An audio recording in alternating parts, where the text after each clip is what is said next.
नारायण। अव्यक्तोऽयम् अचिन्त्योऽयम् अविकार्योऽयम् उच्यते तस्मादेवं विदित्वैनं नानुशोचितुमर्हसि। 25वां श्लोक श्रीमद्भगवद्गीता दूसरे अध्याय का। कहते हैं कि यह आत्मा जो है यह अव्यक्त है, अचिंत्य है, अविकारी है। कैसे अव्यक्त कैसे है? क्योंकि यह इंद्रियों का विषय नहीं है। इसे आँख से देखा नहीं जा सकता है, कान से सुना नहीं जा सकता, इसका स्पर्श नहीं किया जा सकता है।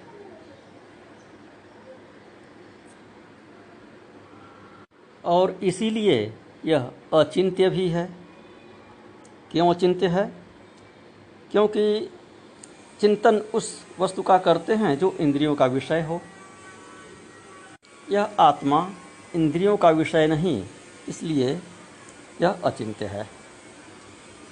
और यह अविकारी है। अविकारी कैसे है? क्योंकि यह निरवयव है। पहले बता चुके हैं पिछले एपिसोड में।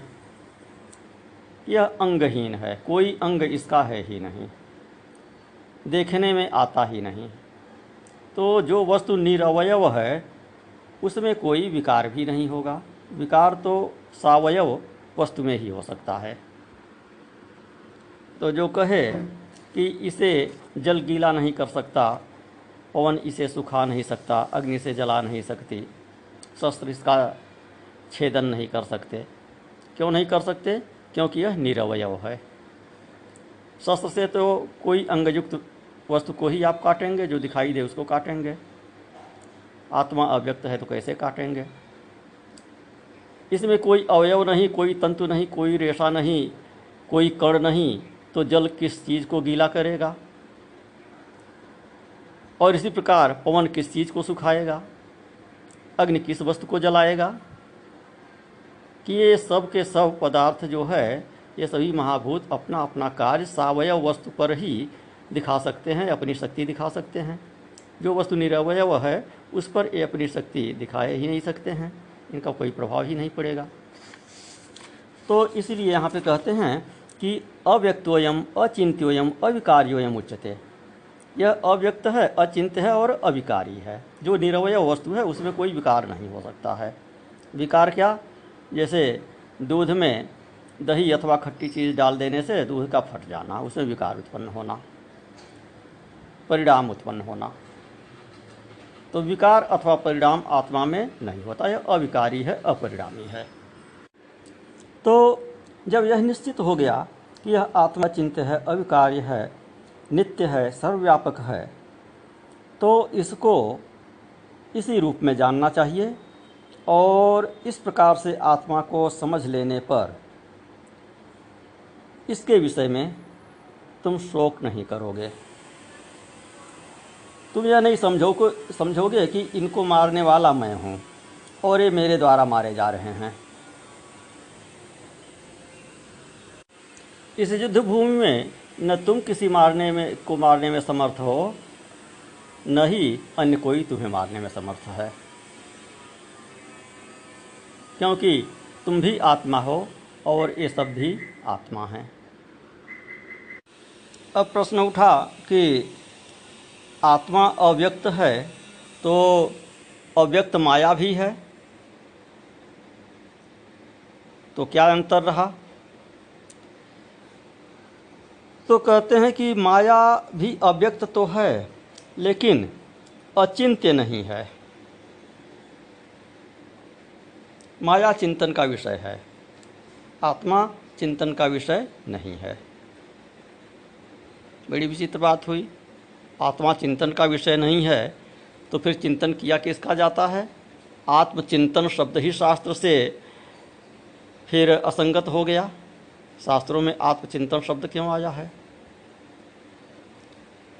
तो उत्तर इसका ये है कि आत्मा का चिंतन नहीं होता है। जो अनात्मा है उनका चिंतन करके उन्हें दूर किया जाता है। माया का चिंतन करके माया से पार पाया जाता है। माया को जान लिए, अविद्या को जान लिए, अनात्मा को जान लिए, तो आत्मा को अपने आप जान जाएंगे। आत्मा तो आप स्वयं हैं, आत्मा तो स्वयं ज्ञान स्वरूप है,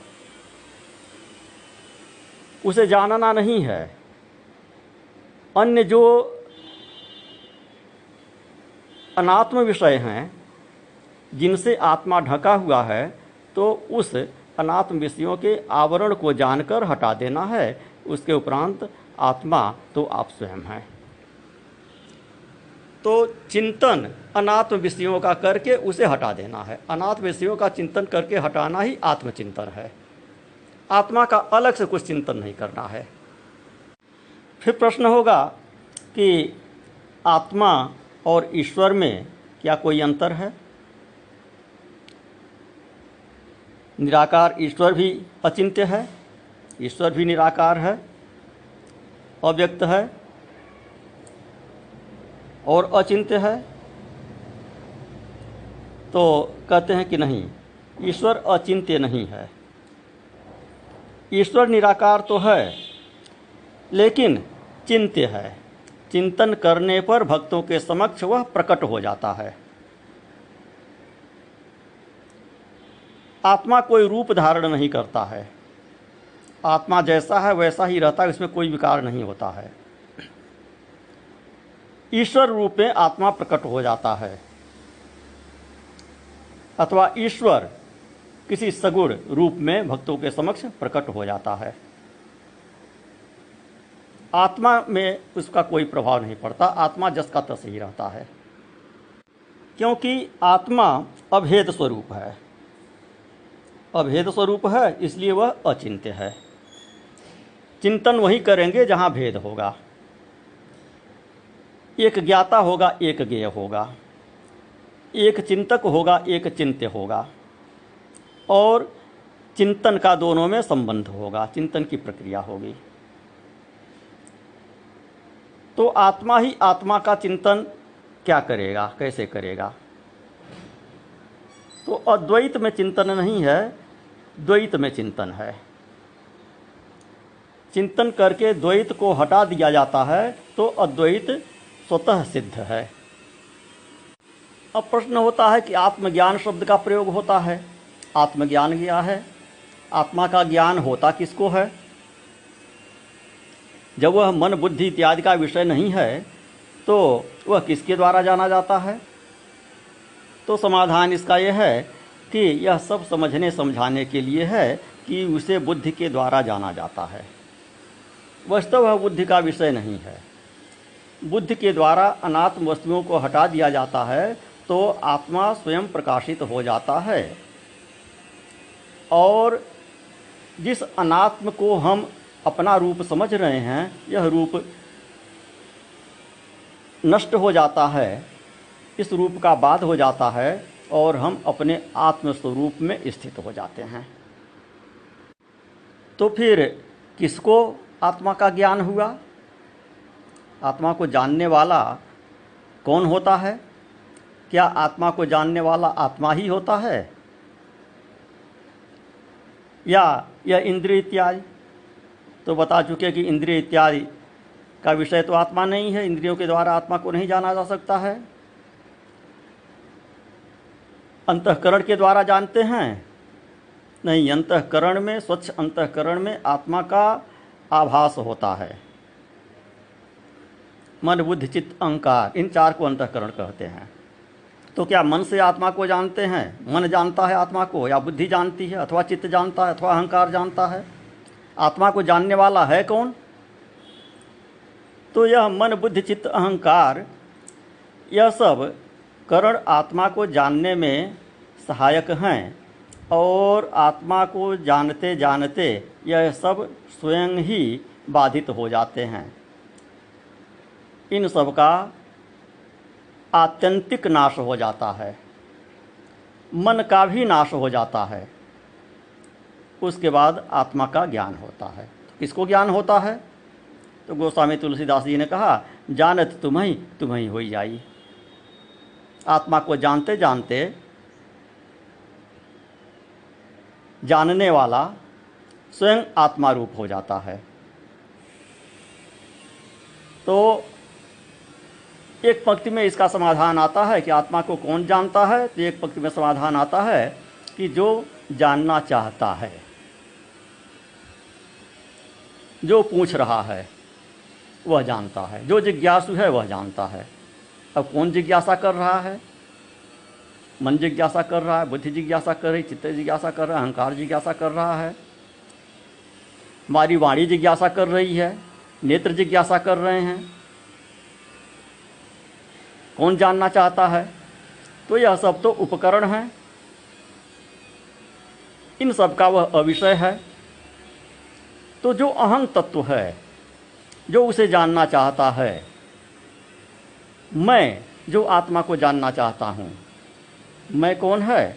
मैं मेरा मन नहीं है, क्योंकि जो चीज़ मेरी है वह मैं नहीं हो सकता। आप कहेंगे कि मेरा ऐसा मन कर रहा है, मेरी बुद्धि ऐसी कर रही है, मेरे चित्त में यह चीज़ आ रही है, मुझे इस चीज़ का अहंकार हो रहा है। तो जो चीज़ आपकी है, मेरा मन, मेरी बुद्धि, मेरा चित्त, यह सब आप स्वयं नहीं हैं, और ज्ञान आपको ही होना है, इन चीज़ों को ज्ञान नहीं होना है। तो इन चीज़ों के माध्यम से अनात्म चीज़ों का चिंतन करते करते, क्योंकि ये सब भी अनात्म चीज़ें हैं, तो अनात्म का चिंतन अनात्म के द्वारा ही अनात्म को हटा दिया। पहले जो अन्य रूप में दृष्टिगोचर होती हैं अनात्म चीज़ें, उनको हटाया। उसके बाद जिस चीज़ के द्वारा दृष्टिगोचर होती हैं उनको भी हटा दिया। उसके बाद आत्म का दर्शन हो गया। वही मैं हूँ जो जानना चाहता हूँ। और किसको जानना चाहता हूँ? अपने को ही जानना चाहता हूँ। तो आत्मा ही आत्मा को जानना चाहता है, आत्मा को ही आत्मा का ज्ञान होता है।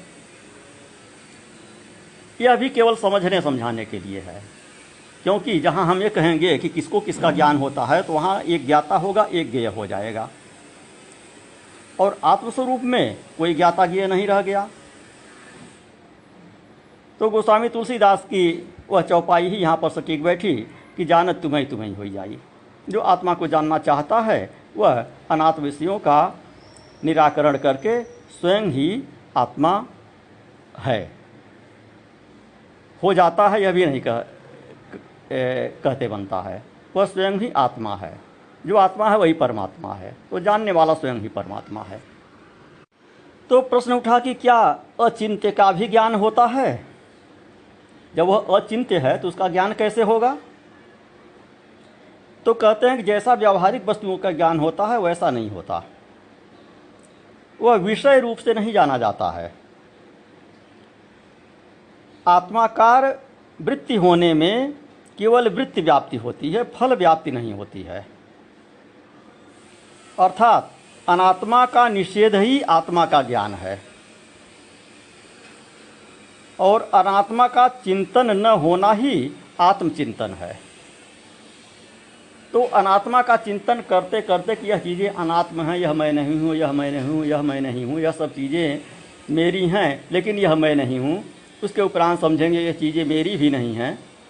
तो अनात्मा का चिंतन करके फिर उन्हें हटाएंगे और उनके बारे में चिंतन करना बंद कर देंगे। चिंतन कब तक करेंगे? जब तक वे चीज़ें हट नहीं जाती हैं। उन चीज़ों के हट जाने के बाद उनका चिंतन नहीं होगा, लगेगा कि यह चीज़ें तो मिथ्या हैं, ये है ही नहीं, तो इनका चिंतन क्या करना। तो जब उनका चिंतन, अनात्म चीज़ों का चिंतन नहीं होगा तो वही आत्मचिंतन हो गया। आत्मस्वरूप में स्थित ही आत्मचिंतन हो गया। तो अब यहाँ तक 25वें श्लोक तक परमार्थ दृष्टि से विचार करके कहा गया कि शोक नहीं करना चाहिए। तुम्हारे सामने जो उपस्थित हैं, तुम्हारे गुरु द्रोणाचार्य, तुम्हारे पितामह भीष्म और अन्य सगे संबंधी, इनके लिए तुमको शोक नहीं करना चाहिए। अब तक परमार्थ दृष्टि से बताए, क्योंकि इनमें न किसी को तुम मार सकते हो, न कोई तुम्हें मार सकता है। अब व्यवहार दृष्टि से बताते हैं, वैकल्पिक रूप से कि यदि परमार्थ दृष्टि तुमको समझ में नहीं आई, यह आत्मा अजर अमर है, अवध्य है, यह बात यदि तुमको समझ में नहीं आई और तुम यह समझते हो कि आत्मा मरता है और मारता है, तो भी तुम्हें शोक नहीं करना चाहिए। यदि चार्वाक वाली दृष्टि तुम अपनाते हो तो भी शोक नहीं करना चाहिए। क्यों? अथ चैनम नित्य जातम नित्यं वा मन्यसे मृतम तथापि तुम महाबाहो नैवं शोचितुमर्हसि। यदि तुम इस आत्मा को नित्य जन्मने और मरने वाला समझते हो तो भी तुम्हें इस प्रकार शोक नहीं करना चाहिए। आत्मा को यदि अनित्य मान रहे हो तो भी तुम्हें शोक नहीं करना चाहिए। यदि प्रत्येक शरीर की उत्पत्ति के साथ इसको उत्पन्न होने वाला मानते हो और प्रत्येक शरीर के नाश के साथ इसको नष्ट हुआ मानते हो, इसको मरा हुआ मानते हो, तो भी ऐसे आत्मा के विषय में तुम्हें शोक नहीं करना चाहिए। क्यों? क्योंकि जातस्य ही ध्रुवो मृत्युर्ध्रुवं जन्म मृतस्य च तस्माद् अपरिहार्य अर्थेन त्वं शोचितुमर्हसि। क्योंकि जन्मे हुए का मरण और मरे हुए का जन्म यह अवश्यम भावी है। तो जिसके संबंध में 1000 बार सोचने पर भी कोई परिवर्तन नहीं आ सकता, तुम्हारा कोई वश नहीं है, तुम्हारा कोई नियंत्रण नहीं है, उसके संबंध में शोक करना बुद्धिमत्ता तो नहीं हो सकती, ये तो मूर्खों का काम है। चिंतन उस चीज़ का करो जिसको चिंतन के द्वारा बदल सको। मरने वाले को पुनः जन्म लेने से तुम नहीं रोक सकते, जन्म लेने वाले को मरने से नहीं रोक सकते। ये तुम आत्मा को जन्म लेने वाला मरने वाला मानते हो तो भी इन दोनों चीज़ों पर तुम्हारा नियंत्रण नहीं है। तो जिस पर तुम्हारा नियंत्रण नहीं है तो उसके संबंध में व्यथा करने से, शोक करने से क्या लाभ? तो यहाँ जो ध्रुव शब्द कहे, जातस्य ही ध्रुवो मृत्युर्ध्रुवं जन्म मृतस्य तस्माद् अपरिहार्य अर्थेन त्वं शोचितुमर्हसि, कि जन्म लेने वाले की मृत्यु निश्चित है, मरने वाले का जन्म निश्चित है, यह वेदांत का सिद्धांत नहीं है। यह सृष्टि के चक्र प्रवाह को सूचित करने के लिए है। यह जीव दृष्टि से है, आत्मदृष्टि से नहीं है। जब तक जीवत्व है तब तक जनन और मरण यह सुनिश्चित है, और जब ज्ञान के द्वारा जीवत्व का बाध हो गया, आत्मस्वरूप में स्थिति हो गई, तो जीवन मरण के चक्र से छुटकारा मिल जाता है। वहाँ पर यह श्लोक लागू नहीं होता है। तो कह रहे हैं कि आत्मदृष्टि से भी तुम्हें शोक नहीं करना चाहिए, क्योंकि आत्मा अजर अमर है, और जीव दृष्टि से भी तुम्हें शोक नहीं करना चाहिए, क्योंकि जीव का जन्म और मरण निश्चित है। इस पर तुम्हारा कोई वश नहीं है, इससे कोई बच नहीं सकता है। नारायण।